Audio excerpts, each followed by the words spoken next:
David Herzog décide, je suis réalisateur et j'ai fait le film Il était une fois Michel Legrand. Pour eux, tout cinéma.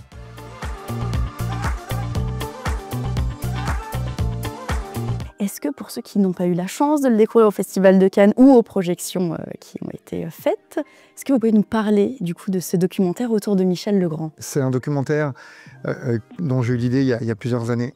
Voilà, j'étais complètement fan et amoureux de la musique de Michel Legrand. Je rêvais de rencontrer ce monsieur, la vie m'a emmené sur sa route. Voilà, nos chemins se sont croisés. Je lui ai proposé de faire un film sur lui, sur sa carrière. Ça l'intriguait et très bizarrement, parce que c'était pas du tout son habitude, il a dit oui. Il est allé très très vite sur un accord et on est parti comme ça 2 ans ensemble à filmer tout ce qu'il faisait, sans savoir en fait que c'était les derniers instants de cet homme qu'on était en train de filmer. Comment on rentre en contact avec Michel Legrand?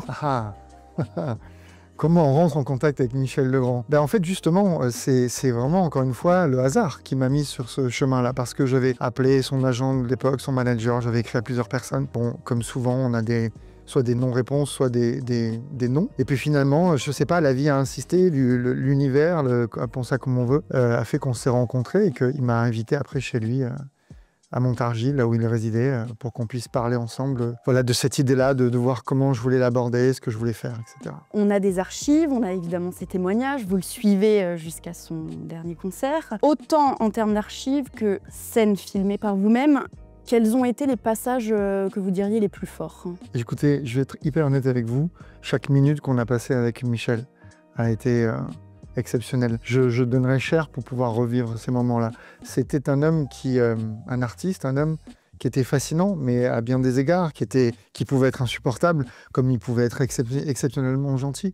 Donc il y avait comme ça une force de vie, il y avait une énergie folle qui s'emparait à chaque fois de la pièce, de l'environnement où on était, puis forcément des gens avec qui étaient autour de lui, quoi, dont nous en fait. Vous avez fait un documentaire sur la vie de Michel Legrand, mais je crois que vous aussi, vous avez des histoires assez intéressantes à nous raconter. Est-ce que c'est vrai que du coup, vos premiers instants à Cannes, vous balayez le tapis rouge et vous vous dites un jour, moi aussi, je vais être là? Bah oui, c'est vrai, c'est vrai. Il y a des gens qui m'ont dit non, tu as inventé cette histoire, mais je promets, je vous assure que c'est pas des blagues. Ouais. C'est un peu le rêve américain, enfin, c'est la success story. Mais c'est tellement le rêve américain que ça a fait le tour, justement, ça a traversé l'Atlantique, cette histoire. Et un jour, une télé américaine, une télé même canadienne m'a appelé en me disant, écoutez, c'est formidable, on a eu vent de cette histoire, on voudrait vous interviewer là-dessus. Oui, c'est un peu fou, mais en même temps, c'est la réalité. Moi, j'ai vécu voilà, à Cannes toute mon enfance. Je suis né là-bas, j'ai grandi là-bas, j'ai travaillé là-bas. Et c'est vrai qu'un jour, j'étais donc balayeur à la ville de Cannes et que j'ai balayé ces marches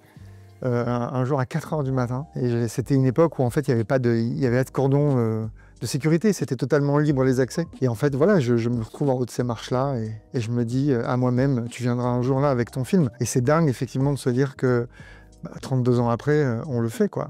Ça, c'est extraordinaire. Ouais. Quand on monte le tapis rouge pour son œuvre, il se passe quoi? On arrive à savourer le moment, on se revoit petit. Qu'est-ce qui se passe? Pour ma part, je l'ai vraiment vécu comme une espèce de rêve hors du temps. Je pense que le temps s'est arrêté vraiment pendant tout ce temps d'abord où on a attendu voilà, qu'on vienne nous chercher pour pouvoir grimper les marches et rejoindre Thierry Frémaux qui justement en fait voulait absolument nous accueillir en haut des marches et ça c'était extraordinaire que Thierry puisse présenter le film dans la salle également. Non, c'est un moment qui est fou. Bien sûr qu'on repense à ce moment, à ces moments où tout jeune enfant, ma mère m'emmenait comme ça se balader pour rêver un petit peu au cinéma. C'est ça qui est drôle en fait avec le cinéma, c'est que finalement le cinéma naît des rêves. Il faut pouvoir imaginer, il faut pouvoir rêver un projet. Et voilà, c'est formidable effectivement quand on est comme ça sur ce tapis rouge qu'on a connu toute sa vie, de se dire que ce soir-là, c'est pour soi, quoi. Si aujourd'hui, il y a quelqu'un qui nous regarde et qui lui aussi balaye le tapis ou qui distribue les pop-corn quelque part et qui veut faire du cinéma, quel conseil vous auriez à lui donner? Oser. Honnêtement, oser vos rêves, en fait. Il faut oser ses rêves. Il faut oser, à un moment donné, prendre voilà, un stylo, un clavier, écrire sur un traitement de texte, prendre une caméra aussi, sans forcément écrire. Mais en fait, il faut oser donner vie à ces projets. Pour revenir sur votre documentaire, j'imagine que vous avez dû forcément faire un tri dans les séquences. Est-ce qu'il y a quelque chose que vous pouvez nous confier qui n'apparaît pas à l'image ou un moment peut-être unique que vous avez passé hors caméra avec Michel Legrand? Il y a des moments uniques. Pardon, je soupire parce que j'en ai tellement. Mais je vous en confie un assez émouvant. C'était vraiment peu de temps après le dernier concert. Je me souviens qu'on s'était retrouvés tous les deux avec Michel. Il était très fatigué et il m'avait demandé de l'emmener se reposer. Donc je l'avais couché, je l'avais couvert et il me tenait la main.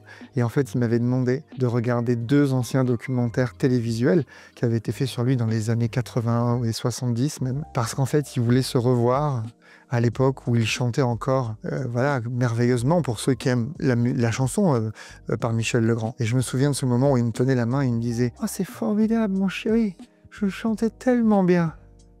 Et c'est quelque chose qui m'a ému, voilà. Et c'était ça, Michel. C'est très beau, merci de nous avoir partagé ces confidences. Il a eu une très belle vie, ce documentaire en tout cas, de Cannes. Après moi je l'ai revu dans des projections à Paris. Ouais. Ah, ouais, bien sûr. Excellent. Et surtout ce qui était chouette, c'était de voir qu'il y avait beaucoup de jeunes, parce que Michel Legrand, on voit qu'il y a aussi la Gen Z qui est aussi au fait. Enfin, c'est assez générationnel, autant les parents, les grands-parents que la jeune génération. Et je crois que souvent quand on pose la question aux gens quel est votre compositeur de musique préféré, on a souvent Michel Legrand qui est cité.